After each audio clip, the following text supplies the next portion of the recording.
안녕하세요, 여행길입니다. 최근 코로나로 인하여 자영업자 몇몇 분들이 생활고를 견디지 못하고 극단적인 선택을 할 만큼 진짜 코로나로 인해서 너무 많은 분들이 피해를 봤죠. 저렇게 뭐 극단적인 결정의 어떤 선택을 하기까지 얼마나 힘드셨을까, 그리고 얼마나 고통스럽고 막막하고 힘겨웠을지 상상도 안 되는데, 이게 또 상황이 언제 나아질지 뭐 기미도 안 보이니까 25년 정도 가게를 하신 분이시던데, 사실 그 정도면 뭐 학교 다닌 거 빼고 거의 뭐 인생을 다 바쳤다고 해도 과언이 아닐 텐데, 저도 자영업자이지만 저를 바라보는 어떤 주변 분들의 이제는 뭐 힘내라, 버티면 다시 여행 갈 날이 온다든 어떤 이런 위로의 말도 이제는 하기 부담스럽다고 하더라고요. 사실 뭐 그럴 수밖에 없는 게, 뭐 작년 2월부터 진짜 뭐 계속되는 거리두기로 뭐 계속 제한을 받으니까 힘들죠. 이게 뭐 하루 이틀 제한을 받은 게 아니고 뭐 실질적으로 1년 반 조금 넘게 계속 영업에 제한을 받으니까 임대료는 뭐 계속 나가고, 이런 코로나 시국에 사실 뭐 배달업계나 아니면 뭐 국회의원들 이렇게 뭐 이런 사람들은 뭐 꼬박꼬박 월급 나오니까 이런 분들이 제일 좋은 직업일 듯 한데, 월급이 나오는 직장인분들도 사실 너무 지겹다고 생각을 할 수 있겠지만, 진짜 이런 사례가 계속해서 나온다는 건 지금 현 시점을 기준으로 한 90%의 대부분의 자영업자가 힘들다는 거니까, 뭐 예를 들어 돈을 빌려주고 나 2주 뒤에 갚을게, 뭐 2주 뒤에 갚을게, 뭐 2주 뒤에 갚을게 하고, 이게 계속 돈을 빌려간 사람이 시간을 계속 끈다면, 이게 돈을 빌려준 사람이 과연 빌려간 사람을 어떻게 생각할지 답이 나오잖아요. 뭐 신뢰라고는 뭐 눈곱만큼 있을 리가 만무하겠죠. 정치인들이야 뭐 꼬박꼬박 월급이 나오니까 본인들은 뭐 피부로 느끼지 못하겠지만, 이제는 뭐 코로나가 문제가 아니라 경제죠. 뭐 즉 돈 때문에 죽을 지경인 거죠. 또 여기에 정부 정책이 사실 일관성도 없어요. 이게 뭐야 하는 수준의 약간 그런 정책, 또는 뭐 생색내기 돈 몇 푼을 던져주는 정책이라서, 뭐 하나 예를 들자면, 제가 뭐 영상으로도 만든 적이 있는데, 여행사가 손실보상 대상이 안 되더라고요. 그러니까 이상한 노릇이죠. 길 가는 사람 10명 붙잡고 코로나로 어느 업이 가장 피해를 봤을까요? 물어본다면 한 100% 아니면 한 95%는 항공사와 국외 여행업일 것 같은데,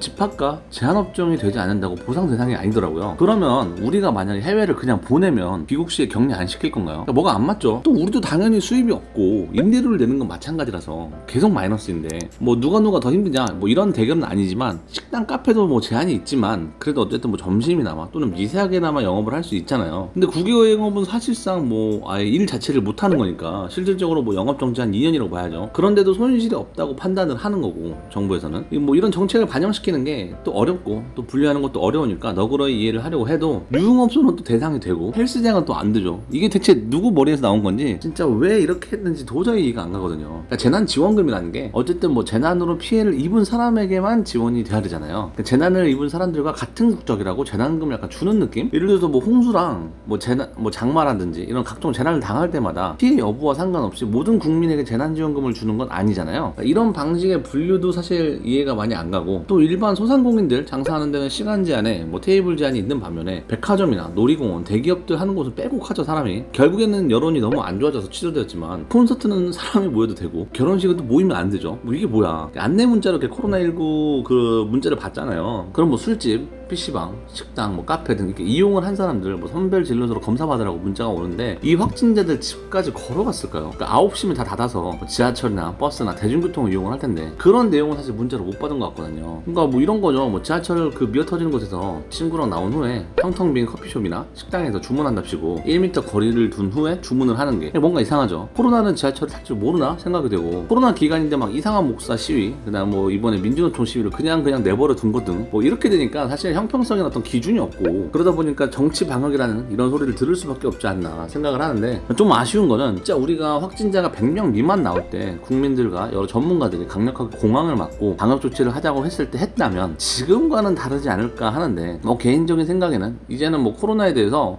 좀 진짜 진지하게 생각을 해봐야 하지 않을까. 제가 뭐 의학지식이 있는 건 아니지만, 바이러스라는 게 결국에는 수를 병으로 죽여버리면 본인도 생존할 수 없기 때문에 전파력만 강해지고 치사율은 갈수록 낮아지는 걸로 알고 있는데, 우한에서 코로나가 나온 지 한 2년여 가까이 된 지금 진짜 무수히 많이 전파가 된 상황이잖아요. 우한에서 처음 발견된 코로나보다 지금의 코로나는 위험성 면에서 아무래도 좀 과장이 되지 않았나 싶은 생각이 드는데, 아마 몇몇은 걸렸는데 걸린지도 모르고 있다가 나은 분들도 있지 않을까 하는 생각도 들고, 뭐 계속 거리두기라는데 언제까지 거리두기일지 막막하기도 하죠. 그나마 백신 접종률이 높다면 이제 우리도 그 윗단계인 뭐 영국이나 다른 나라처럼 위드 코로나로 생각을 할 텐데, 생각보다 예상했던 백신 수급이 좀 지연되고 백신을 맞고 사망자가 나오면서 하면서 백신에 대한 불신도 좀 있죠. 백신을 받고 어떤 문제가 생겼을 때 보상을 해준다고 했었는데 현재 진행되는 거 보면 그냥 줄 생각이 없어 보이잖아요. 백신 맞고 사망한 유족들의 어떤 인터뷰를 보니까 지원금도 되게 복잡하고 보상금도 되게 복잡하고 거의 사실상 못 받는다고 봐야 할 만큼 그러던데, 이러한 문제점도 백신 접종률 속도가 좀 늦어지는 이유 중 하나가 아닐까. 뭐 여행업계도 백신 접종률이 올라가면서 우리도 영국이나 다른 나라들처럼 위드 코로나를 염두를 하고 있다 보니 그거에 맞게 지금 준비를 하고 있는데, 하나투어와 윈터파크 투어가 위드 코로나를 대비해서 드디어 정상근무 체제로 전환을 했고, 모두투어, 노랑풍선, 참좋은, 롯데관광개발도 전면 정상화는 아니지만 점차 근무하는 직원들을 늘리고 있죠. 백신 접종률이 한 70% 넘어서 해외여행 수요가 좀 높아지면 그때부터는 아마 점차 출근하는 인원을 늘리고 근무일을 조정하는 방식으로 아마 대응을 할 것으로 보이는데, 아직은 좀 추이를 지켜봐야죠. 근데 사실 여행사들도 뭐 출근을 안 한 지 너무 오래돼서 정확히 누가 남았고 누가 근무를 하는지 다니는 직원들도 사실 정확히 알지 못하더라고요. 막 사실 그럴 수밖에 없고, 현재 트래블버블 사이판에 이어서 괌이나 하와이도 점차 조금씩 여행이 회복되고 있고, 여기에 베트남도 당장에는 여행이 어렵겠지만 10월부터는 푸꾸옥 패키지를 입국을 허용한다는 방침이기 때문에 여행 회복은 좀 더 빨라지지 않을까 생각을 합니다. 사실 그동안 뭐 자영업을 너무 오래도록 때를 강요를 해서 그렇지, 사실 지금과 같은 방식으로 계속 어떤 거리두기만 할 수만은 없잖아요. 계속 무한대로 영업 규제를 할 수는 없으니까 언젠가는 또는 결국에는 위드 코로나로 갈 수밖에 없을 것 같은데, 위드 코로나의 어떤 높은 백신 접종률이 보장이 된다면 2022년부터는 좀 더 나아지지 않을까 생각을 합니다. 이것으로 해당 영상을 마치고요. 해당 영상이